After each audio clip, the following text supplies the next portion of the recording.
Hello friends, नमस्कार।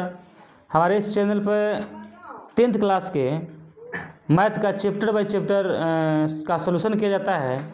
अगर 10th class के प्रत्येक प्रश्न का सलूशन चाहते हैं तो मेरे इस चैनल को सब्सक्राइब करिएगा और दोस्तों के साथ शेयर करिएगा। तो आज हम लोग 1.1 का क्वेश्चन नंबर 6 समझेंगे, ठीक है। तो क्वेश्चन नंबर 6 आपके स्क्रीन पे है, देखिएगा। यहाँ पे दिया हुआ है, व्याख्या कीजिए कि 7 गुने 11 गुने 13 जोड़ 13 और 7 गुने 6 गुने 5 गुने 4 गुने 3 गुने 2 जोड़ 5 यह भाज्य संख्या है। मतलब यह संख्या दिया हुआ है, यह संख्या और यह संख्या दिया हुआ है और यह संख्या बोला है कि भाज्य संख्या है। इसकी व्याख्या करना है। फिर से यह जो दिया हुआ है, यह संख्या जो दिया हुआ है वो कहा है कि यह एक भाज्य संख्या है कि नहीं, इसी को मतलब व्याख्या करना है। यह एक भाज्य संख्या है। तो भाज्य संख्या का मतलब क्या होता है, पहले समझते हैं। एक भाज्य संख्या और एक अभाज्य संख्या लेते हैं, ठीक है। अभाज्य संख्या, इसको समझने की कोशिश करते हैं। भाज्य संख्या जैसे मान लेते हैं, भाज्य संख्या में होता है 8 हो गया, 15 हो गया, 16 हो गया। अभाज्य में होता है 2, 4, 2, 5, 7, 11। तो यह भाज्य संख्या है और यह अभाज्य संख्या है। देखिएगा, इसका जब गुणनखंड तोड़ेंगे, इसका गुणनखंड तोड़ेंगे तो 2 गुने 2 गुने 2 गुने 1। इसका तोड़ेंगे तो 3 गुने 5 गुने 1। इसका तोड़ेंगे तो 2 गुने 2 गुने 2 गुने 2। यानी भाज्य संख्या का गुणनखंड देखिए 1 2 3 4, 1 2 3, 1 2 3 4। यानी भाज्य संख्या का गुणनखंड मतलब जो गुना होता है वह 2 से अधिक होता है। मतलब इसका गुणनखंड 1 2 3 4, 1 2 3, यानी 2 से अधिक गुणनखंड है, 2 से अधिक गुणनखंड है। लेकिन अभाज्य संख्या का गुणनखंड मात्र 2 ही होता है। अभाज्य संख्या कोई भी हो, उसका गुणनखंड मात्र 2 ही होगा।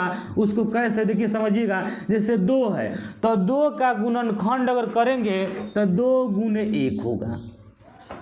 5 का गुणनखंड अगर करेंगे तो 5 गुने 1 होगा। अगर 7 का करेंगे तो 7 गुने 1 होगा। 11 का करेंगे तो 11 गुने 1 होगा। तो हम देख सकते हैं कि अभाज्य संख्या का गुणनखंड मात्र 2 ही हो रहा है। 1 2 1 2 1 2 1 2, यानी 2 ही गुणनखंड हो रहा है ना। लेकिन भाज्य संख्या का गुणनखंड देखिए, यहाँ 8 है तो 1 2 3 4 गो हो गया। गुणनखंड 4 के रूप में, नहीं 4 गो। 15 का 3 5 1, 3 5 1, कुछ भी नहीं रहता तो 1 तो लेवे करते हैं। 3 5 1, 16 का 2 4 हो गया। एक और 2 1 भी हो सकता है क्या, यानी 5 गो हो गया। तो भाज्य संख्या, तो हम इसको ऐसे समझ सकते हैं कि भाज्य संख्या का गुणनखंड 2 से, मतलब 2 को गुणनखंड से अधिक होगा, 2 से अधिक होगा। लेकिन अभाज्य संख्या का गुणनखंड मात्र 2 ही होता है। 2 गुने 1, 5 गुने 1, 7 गुने 1, 11 गुने 1, 13 गुने 1, 17 गुने 1, 19 गुने 1, 23 गुने 1, नहीं, इस तरह से होगा। मतलब मात्र 2 ही गुणनखंड होगा। 2 से ज़्यादा होगा तो क्या हो जाएगा, भाज्य संख्या हो जाएगा। बस इसी को समझना था। अब इसको ये दिखाना है कि यह जो संख्या है, ये दोनों संख्या जो दिया हुआ है, यह भाज्य संख्या है कि नहीं, भाज्य संख्या है कि नहीं, इसको दिखाना है। तो इसको हम लोग अब आप देख सकते हैं। तो आप लोग कहिएगा सर 1 2 3 इसमें क्या 1 2 3 1 2 3 4 सर 2 से ज़्यादा है, इसका मतलब क्या है, ये भाज्य संख्या है।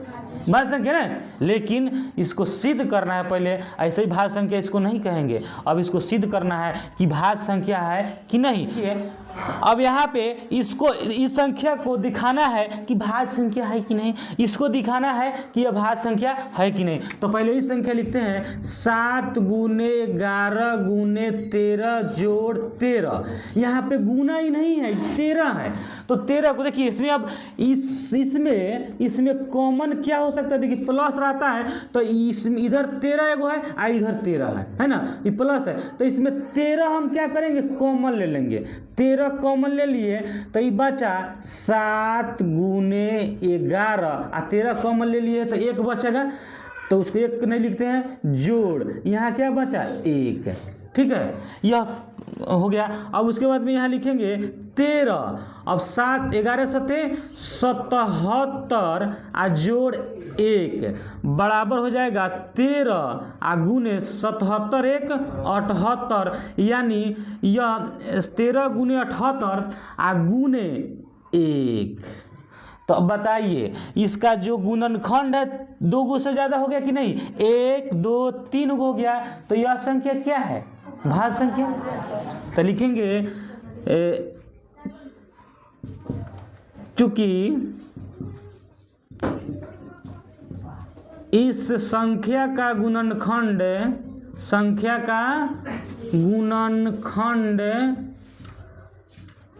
1 से ज़्यादा है, 2 से ज़्यादा है, 2 से ज़्यादा है, इसलिए यह संख्या भाज्य संख्या है। ठीक है, और उसी तरह इसको समझते हैं, समझ गए इसको। अब इसको देखिए, अब इसको लिखेंगे 7 गुने 6 गुने 5 गुने 4 गुने 3 गुने 2 जोड़ 5। हाँ, यहाँ जोड़ है तो यही ध्यान देना है कि इस जोड़ के पहले के ना 5 है, 5 है, यहाँ 5 है, तो इसमें 5 कॉमन हो जाएगा। तो इसमें कितना कॉमन हो जाएगा, 5। तब बच जाएगा 7 गुने 6 गुने 4 गुने 3 गुने 2 आ जोड़ 1। 5 कॉमन हो गया, 1। अब क्या करेंगे, 5 7 छक 42, 7 छक 42 और 4 तिहाई 12 दूना 24, 24 में 42 में 24 से गुना 4 दूना 8 और 4 चौका 16, 2 दूना 4 और 4 दूना 8, यानी यह हो जाएगा 8 6 4 10 के 0 हाथ में 1, 8 1 9 1 10, यानी हो जाएगा 1008 जोड़ 1, यानी हो जाएगा 5 गुने 1009 आपका। तो ये भी 2 गो आया, एगो अपने तरफ से 1 तो हो जाता है। तो इसका मतलब क्या हो गया, 1 2 3। इसमें भी गुणनखंड की संख्या कितना गया, 3 गो। तो इस तरह से लिखेंगे, चूंकि नहीं बोलिए, इस संख्या का गुणनखंड, इस संख्या का गुणनखंड से 2 से ज़्यादा है, इसलिए यह संख्या भाज्य संख्या है।